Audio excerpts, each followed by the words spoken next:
세상의 한 치 앞을 알 수가 없죠. 이번 주 초만 해도 별일이 없었는데 갑자기 이 지역에 사고가 나가지고 저희 교회도 오늘 아침에 이제 따져봤더니 한 6가정, 7가정 정도가 지금 이베큐에이션 명령 안에 들어가 있는 것 같습니다. 저희 집도 그 지역 안에 들어가서 지난 금요일 밤은 저희가 교회로 대피했거든요. 그래서 교회 사람 잡고 어제도 이렇게 다른 데서 머물렀는데 흔히들 집이 가정이 아니다는 얘기 하잖아요. 하우스하고 홈이 다르다는 이야기 하는데 이 집을 떠나서 교회 사람만 묵는데 나쁘지 않더라고요. 아이들도 여행 온 것 같다고 좋아하고 그래서 가정이 함께하는 것이 중요하다는 생각하면서 하루를 보냈습니다. 오늘 가정의 달 4번째 주일로 이런 가정이 되게 하소서 함께 말씀을 나누기 원합니다. 어렸을 때 저도 피아노를 배웠어요. 몇 주가 아니라 수년을 배웠습니다.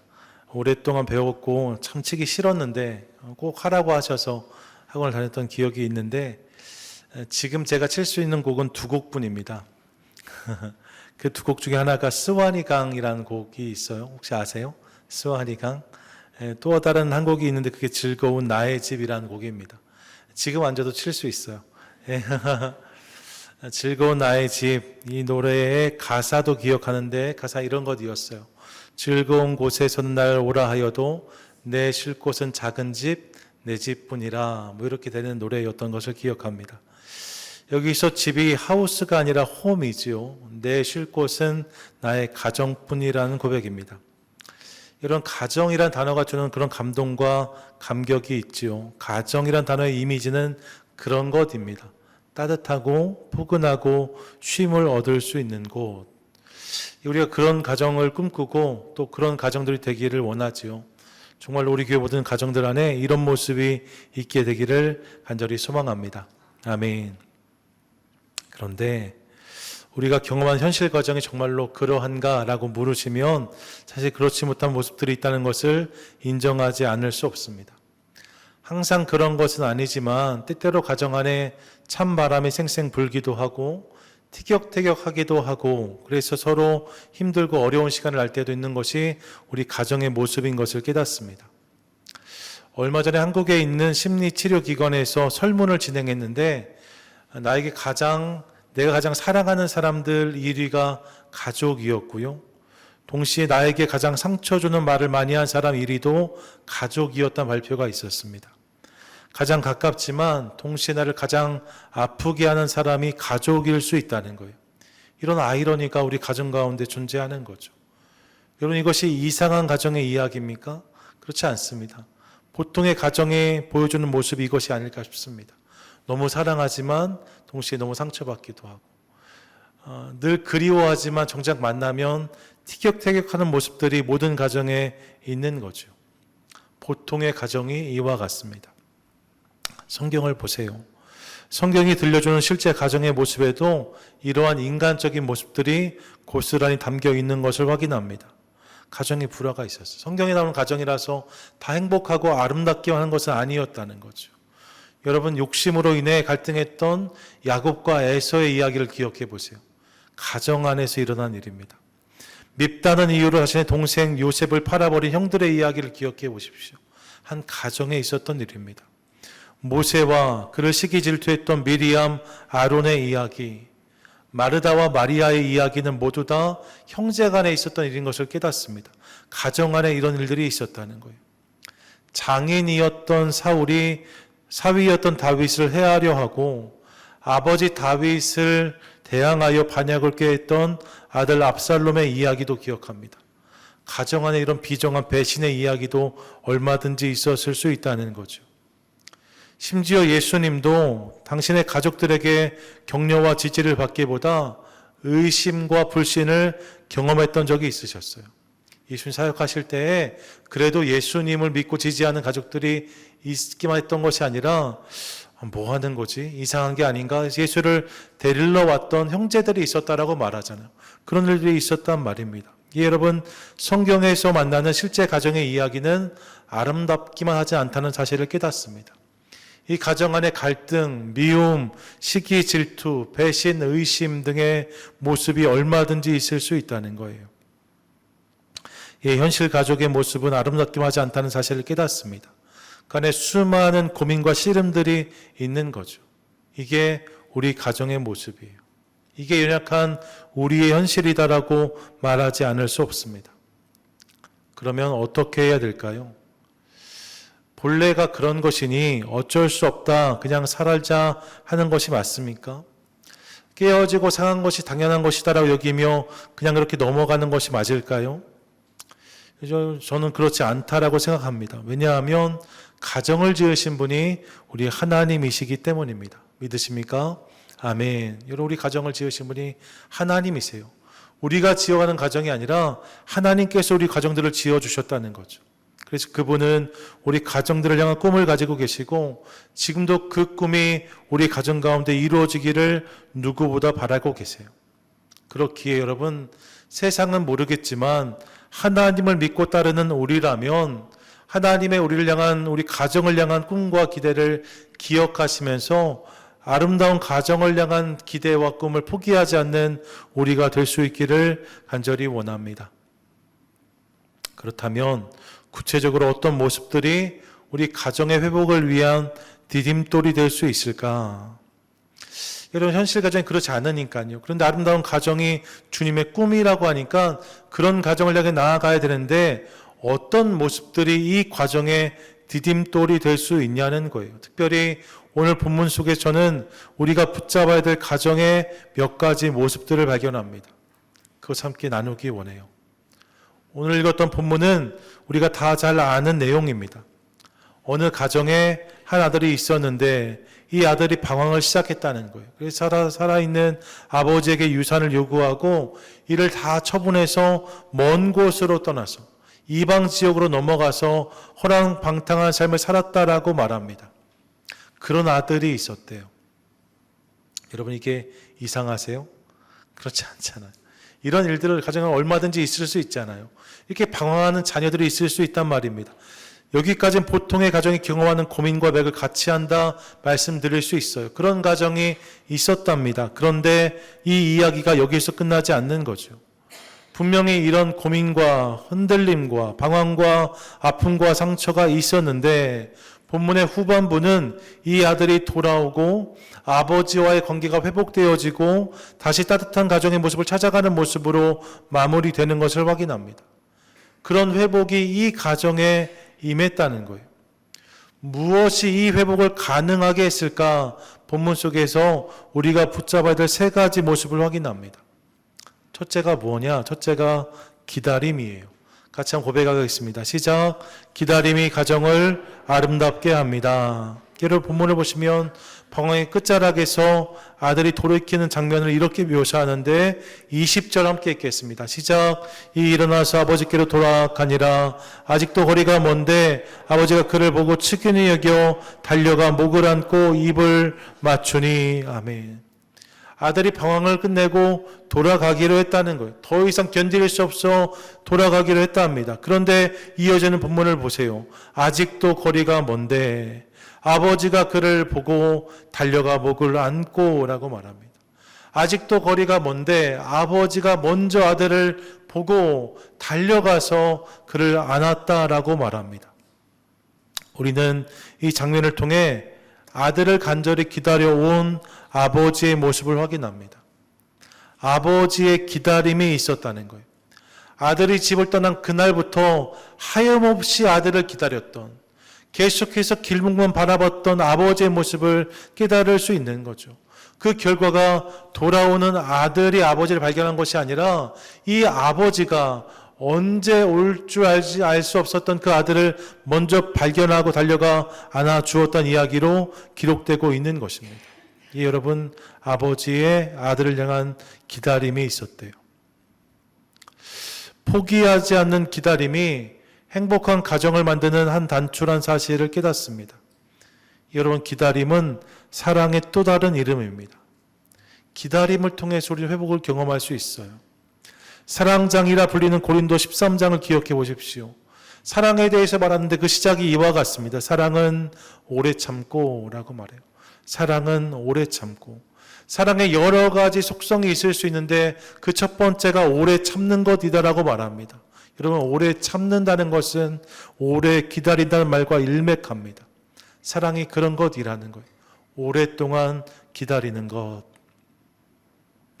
창세기 5장에 언급되었던 무두셀라를 기억해 보세요. 그의 출생에 무언가 의미가 있을 것이다 라고 많은 이들이 이야기합니다. 왜냐하면 이 무두셀라가 태어난 다음부터 에녹이 하나님과 동행했다라고 성경이 말하고 있거든요. 에녹은 무두셀라를 낳은 후에 300년을 동행했다라고 말합니다. 그러니까 그의 출생이 무언가 특별한 메시지를 담고 있었을 거라는 의미를 생각할 수 있어요. 그리고 이 무두셀라가 죽은 해에 대홍수가 시작된 것을 성경에서 확인할 수 있습니다. 그래서 많은 이들이 무두셀라의 출생과 하나님 심판이 다 있을 거다라고 설명해요. 무두셀라가 태어났을 때 이 아이가 세상을 떠나는 날에 이 땅에 심판이 임할 것이다, 이런 메시지가 주어지지 않았을까. 그래서 에녹의 삶도 변했다, 이렇게 추측하곤 하는 거죠. 여러분, 무두셀라의 그런 의미를 유추해 볼 수 있습니다. 그런데 이 무두셀라를 이야기할 때 빼놓을 수 없는 사실이 한 가지 있어요. 그것은 그가 세상에 가장 장수한 사람이었다는 것입니다. 무두셀라 몇 년을 살았습니까? 5장 27절 보세요. 무두셀라는 969세를 향수하고 죽었더라라고 말합니다. 몇 년 살았다고요? 969년. 얼마 전에 저희 원로 목사님 초청하셨는데 102세 장수하셨거든요. 무두셀라에 비하면 너무 짧게 사신 거예요. 무두셀라는 969년을 살았대요. 여러분, 이 969년이라는 시간이 무엇을 우리 가운데 보여줍니까? 하나님의 기다림의 시간을 확인할 수 있어요. 하나님이 이처럼 오랫동안 기다리셨다는 거예요. 하나님께서 사랑하셔서, 이 땅의 사람들을 사랑하셔서 끊임없이 기다리신 하나님 모습을 깨닫게 하는 본문이 바로 이것인 거죠. 여러분, 사랑은 기다리게 한대요. 그래서 기다림이 가정을 아름답게 합니다. 물론 기다림의 과정이 쉽지 않을 수 있어요. 서로가 서로를 기다리고 참아주는 모습이 힘들고 어려울 수 있습니다. 하지만 이 기다림이 있을 때 그 가정 안에 회복의 은혜는 임한다라고 저는 믿습니다. 오히려 서두름과 조급함이 상처를 남기는 거죠. 잘 기다려줄 때, 이 기다림을 포기하지 않을 때 가정의 회복은 시작된다는 거예요. 이를 기억하며 우리의 가정 가운데 기다림을 담아가는 그런 인생, 저와 여러분 우리 모두가 되시기를 축복합니다. 아멘. 기다림이 가정을 아름답게 한대요. 두 번째가 있죠. 두 번째는 용서입니다. 같이 고백하겠습니다. 시작.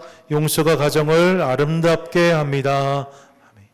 용서가 가정을 아름답게 한다는 것. 본문 21절과 22절 같이 한번 읽겠습니다. 시작. 아들이 이르되 아버지, 내가 하늘과 아버지께 죄를 지었사오니 지금부터는 아버지의 아들이라 일컬음을 감당하지 못하겠나이다 하나, 아버지는 종들에게 이르되 제일 좋은 옷을 내어다가 입히고 손에 가락지를 끼우고 발에 신을 신기라. 아멘.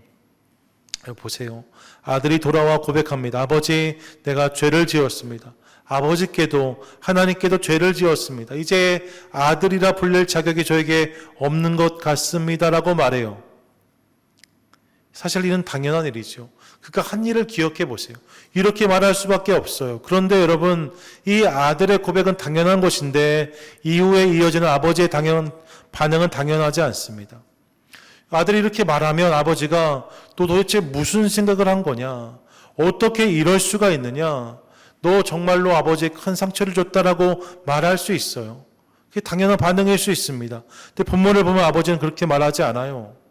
아들의 죄를 캐묻지 않습니다. 어디서 무엇을 했냐고 따지지 않습니다. 잃어버린 돈을 다 어디다 썼냐고 말하지 않아요. 오히려 종들에게 이렇게 말합니다. 제일 좋은 옷을 입히라. 손에 가락지를 끼우라. 발에 신을 신기라라고 말합니다. 옷은 명예의 회복을 상징해요. 가락지는 신분의 회복을 의미합니다. 신을 신긴다는 것은 더 이상 종이 아니라 자유인이라는 의미예요. 내가 종이 아니라 내 아들이다라고 말하고 있는 거죠. 무엇입니까? 지금 아버지가 아들을 용서하고 있는 거예요. 이 용서를 통해서 이 아들의 삶 가운데 회복이 시작되고 있는 사실을 깨닫습니다. 여러분, 이 용서가 그날 그 가정을 아름답게 했다는 거예요. 우리 가정에도 이 용서가 흐를 수 있기를 간절히 소망합니다. 소망합니다. 아멘. 사실 여러분, 용서는 쉽게 경험할 수 있는 게 아니에요. 용서를 많이 말하지만 사실 이 세상에서 용서를 경험할 수 있는 곳은 지극히 제한적입니다. 말하는 것만큼 용서가 쉽지 않아요. 세상은 용서보다 보상을 요구합니다. 잘못했으면 값을 치르라고 말해요. 상처를 주었으면 대가를 치르라고 말합니다. 어제 뉴스 봤더니 벌써 이 가스 유출 사고 때문에 심란한데 검사가 조사를 시작했다는 보도가 나오기 시작하더라고요. 잘못했으니까 벌을 받아야 된다는 거예요. 이게 세상의 이치잖아요. 무언가 잘못하면 그 보상과 대가를 요구하는 게 세상의 모습인 거잖아요. 하지만 가정은 다릅니다. 가정은 용서를 말하는 공동체입니다. 잘못에 대한 책임, 진정성 있는 뉘우침도 물론 필요하지만 가정의 결론은 언제나 용서를 향합니다. 용서를 바라보며 그 용서를 향해 나아가는 사람들, 이게 가족이고 가정이라는 거예요. 물론 가정 안에서도 용서가 어려울 때가 있습니다. 실제로 용서하지 못해 어려워하는 이들을 만날 때도 있어요. 사랑하기 때문에 더 서운하고 믿었기 때문에 더 상처를 받는 경우도 얼마든지 있을 수 있습니다. 그런데 여러분 기억하세요. 교회가 그런 것처럼 가정도 완벽한 사람들이 모인 곳이 아닙니다. 아버지, 어머니, 남편, 아내, 부모, 자식이란 이름이 완벽을 보장하지 않아요. 그럴 수 있는 거예요. 그러다 보니까 앞서 말씀드렸던 것처럼 자꾸 가까우면서도 상처를 주고받습니다. 본의 아니게 관계가 부서지기도 합니다. 잘 하려고 한 일들이 오해와 갈등의 씨앗이 되는 것도 경험합니다. 그럴 수 있어요. 하지만 그럼에도 불구하고 우리 모든 가정들이 서로 용서하고 용서받는 법을 배우는 가족 될 수 있기를 간절히 소망합니다. 우리 모든 가정에 용서가 있기를 원한다는 거예요. 여러분 기억하세요. 용서가 있는 가정이 아름답습니다. 따라하세요. 용서가 있는 가정이 아름답습니다.